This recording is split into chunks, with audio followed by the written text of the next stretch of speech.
Hey, this is Knife Standards. Today I'm going to be doing a quick unboxing and first impressions of the Qvist Bladeworks variant PE. So this is the production, I think it stands for production edition. So this is the production version of his custom variant. And I just got this in. We will go ahead and talk about all of that in just a second. But first, please follow me at Knife Standards. You could follow me on Instagram. And don't forget to like this video and subscribe to my channel for a lot more knife content and weekly knife reviews. All right, cool. So this is an interesting knife. I originally saw this when, I think it was on a Kickstarter, and it just didn't do it for me. And I thought, no, I think it was in G10. I thought, not really for me. I thought about it, but I thought, Also, just a heads up, this is like, if there was ever a knife that is an acquired taste, this is it, at least for me. When I first saw the blade shape and the handle shape, I just thought, oh man, that thing is ugly, right? But it definitely grows on you. And over the last, I don't know, month or so, just looking at it online and, watching videos on it and kind of seeing the story behind it, just grew on me and grew and grew and grew until I thought, damn, I need one of these. Anyway, so let's go ahead and open this up. We'll continue to talk about it a little bit. You say that Qvist? I'm going to say Qvist, whatever. Anyway, Qvist Bladeworks. Let's go ahead and pop it open. Now, this is used. This is the original. This is the first version of the variant. That's the name of the knife. So this is used. I got this on the secondary. And let's see what we have here. We got so these are the original scales, the G10 that I'm not interested in. And then one of the really nice things about not only this version that I purchased, but about buying this knife, and I'll kind of go into the story a little bit, but buying this knife is you can get it in titanium. So titanium replacement scales. Whew. Now, if you've never seen this knife before, it's kind of ugly. But if you've kind of been looking at this knife and seeing the action and seeing what it's all about, and you hold it, and it just gets sexier and sexier. Like, damn. All right, anyway, so I'm pretty excited about this one. I'm going to go ahead and put that stuff to the side. And let's go ahead and talk just a little bit about the different versions of this knife. So this is the first version. I think the OEM on this is QSP. I'm pretty sure it's QSP. And the first version came out, I don't know, months ago, and I was not interested, as I said. Should we flick this thing? Yeah, let's flick it. Ooh, damn. That was nice. That was definitely nice. Anyway, I wasn't interested. And then I continued to kind of, keep an eye out. And I just saw how much people were enjoying this knife. I thought, man, do I need one of these? And the answer is yes. But the variant PE version 2, so the second production version of this, the pre-order was up a couple weeks ago. I don't think it's up anymore. I think it closed, but it was up a couple weeks ago, and they changed a couple things about this knife. They added a front flipper, which is not my thing, but it kind of fits into the aesthetic. And then they also made it a little bit easier to access the lock bar, which I get it. It's a little bit tough, but nothing crazy. But anyway, they increased the lock bar access and added front flipper. There might be a couple other things that they changed, or that he changed. It's one guy, I think his name's Jacob. Did I make that up? Oh, maybe it's Jacob Lundquist, and then it's Qvist Blades. Okay.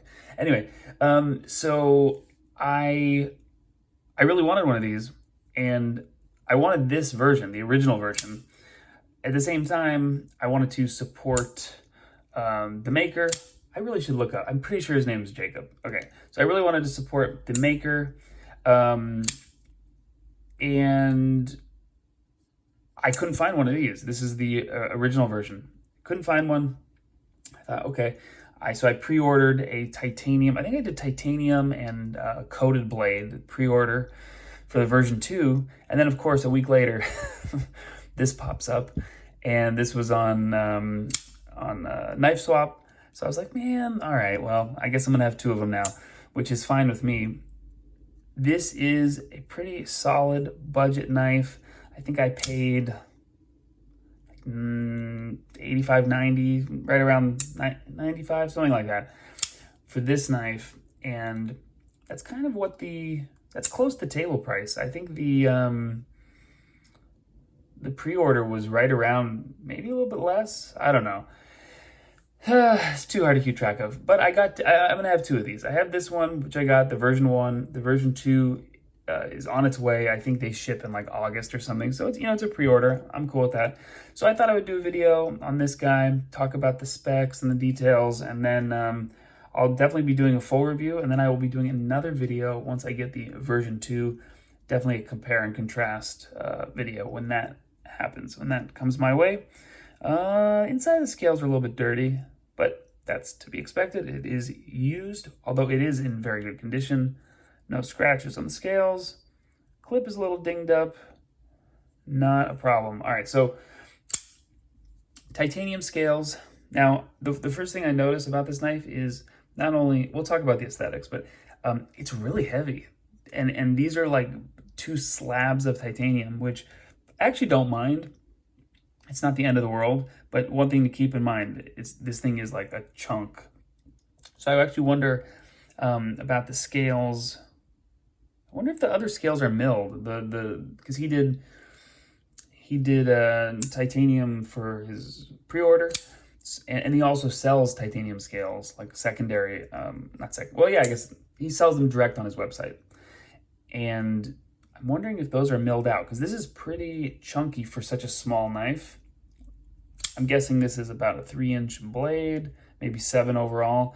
We'll measure it up once we do our full review.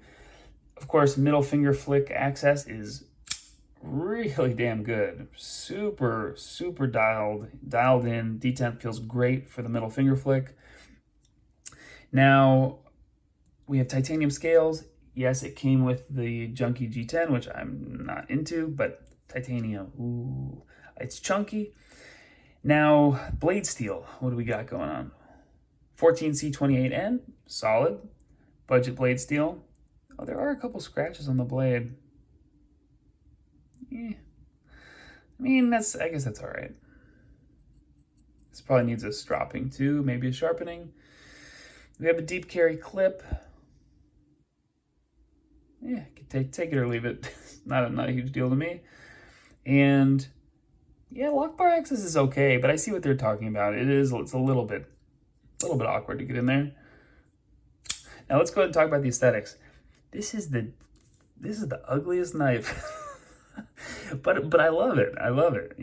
Just because it's ugly doesn't mean that it's bad or that I do not like it. This thing is just so the opposite of my style. It has this kind of swoop, and this is I think it's called the sway back style. It's like a classic handle and blade shape style. I've seen it before. Monterey Bay Knives does a version.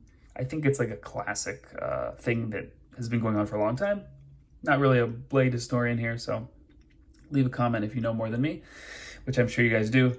But yeah, this is just oh my God. I'm just gonna, for a minute, I'm just gonna talk about how ugly this thing is. So we have this kind of swoop up, which is totally not my style. I prefer a more neutral handle, or even a little tiny bit of curve down. Neutral is my thing though. Swoop up on the handle, and then you got the Wharncliffe blade. Oh man, that swoops down.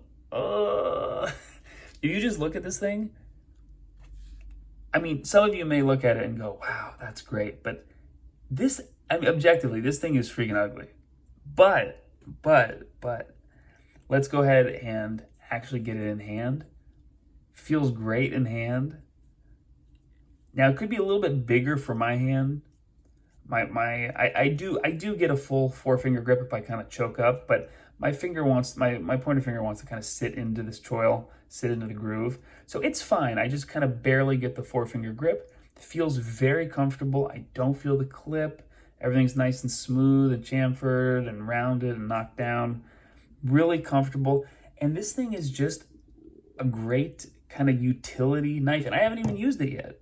Just from looking at it, this is a utility, you know, lefty EDC would be cutting his labels with this thing. And if you have Amazon packages, this is just like, boom, flick, and then back in your pocket. Kind of like a go-to utility cutter.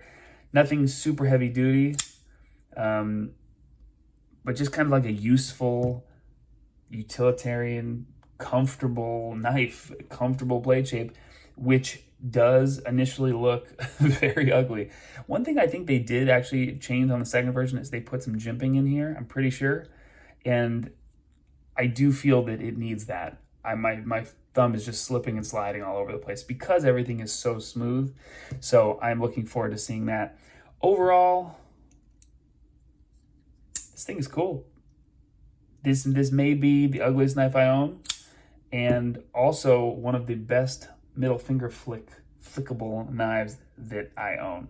So really cool stuff. Pretty sure it's Qvist Bladeworks, but I'm pretty sure it's Jacob Lundqvist. Anyway, so definitely keep an eye on that. I think the pre-order's closed, but I'm sure he'll have some in a couple months. Keep an eye out for this. This is, I mean, I want a custom one. I don't know if he's doing custom orders still, but I really want a custom one of these. Damn, look at this thing. The more I handle this and the more I see it and I watch videos on it and I see the Instagram posts, and the more that I kind of look at it and play with this knife and flick it and flip it just in the last couple minutes, the more I like it. Really cool stuff. All right. Thank you guys for watching. This has been Knife Standards. I will catch you later.